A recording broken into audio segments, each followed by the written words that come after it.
la parlata a Noto, Salvatore Conti. E allora adesso abbiamo, scusami, Miriam Vinci. Buonasera. Anima, se spenta, come il fuoco se spenta, il cuore giace, deserto, e pare lontano il cielo e le sue stelle. Spenta e tace, spirito di primavera, è dolore, l'amore segreto che fugge, e tama, e tamo, e tamo e tama, non come ricordo, ma perché sei luce. Grazie Miriam. Bene. Miriam torna al posto e vedo Giuseppe Blando che me lo trovo accanto in procinto di esprimersi. Dopodiché Franco, c'è la pensione? Una poesia? Dopo.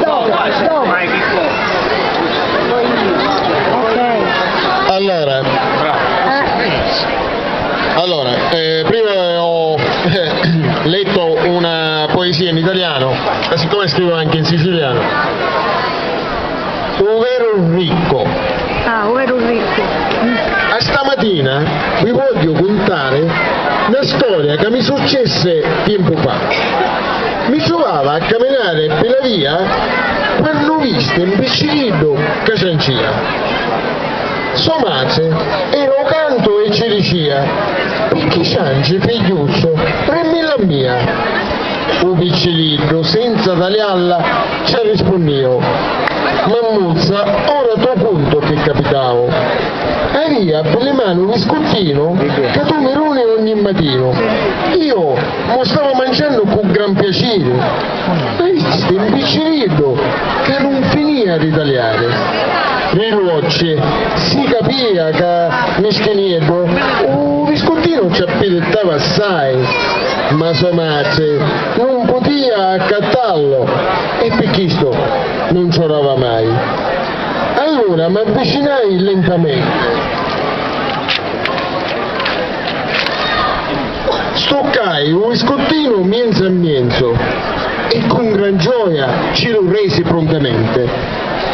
Ma così lo faccio felice, almeno penso. Io somigliavo rapidamente e in un gran sorriso mi arrivavo. E poi lo tagliavo avidamente e in un gran mozzicone ci sparavo. In questo momento passava un gran signore che aveva assai pesce e non tagliava. E ci piccavo sopra un piccerino che mangiava e un biscottino ci fece a volare.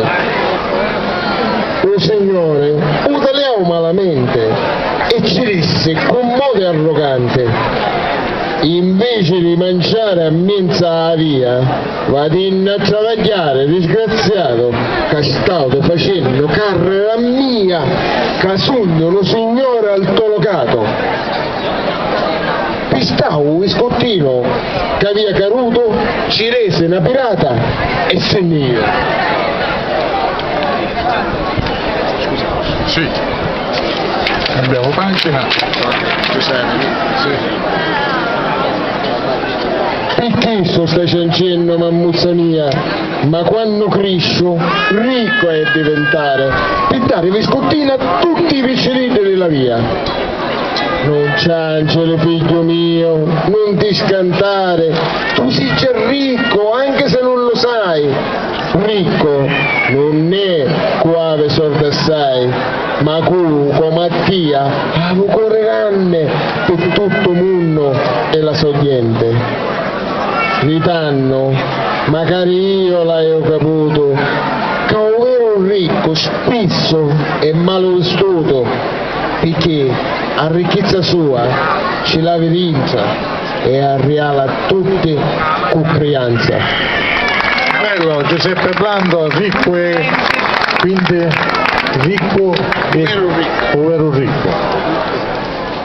Artale, Sebastiano Artale non può mancare nella festa di San Corrado in questo venerdì che noi dedichiamo alla poesia, una poesia al santo che si festeggia. Poesia San Currao. O potente San Currao, a Dio la tua fine si fortificao. Stendi la tua potente mano divina, che a te è devota sta bella cittadina. Ringraziamo tutti quanti al nostro Signore, che noto cielo produttore.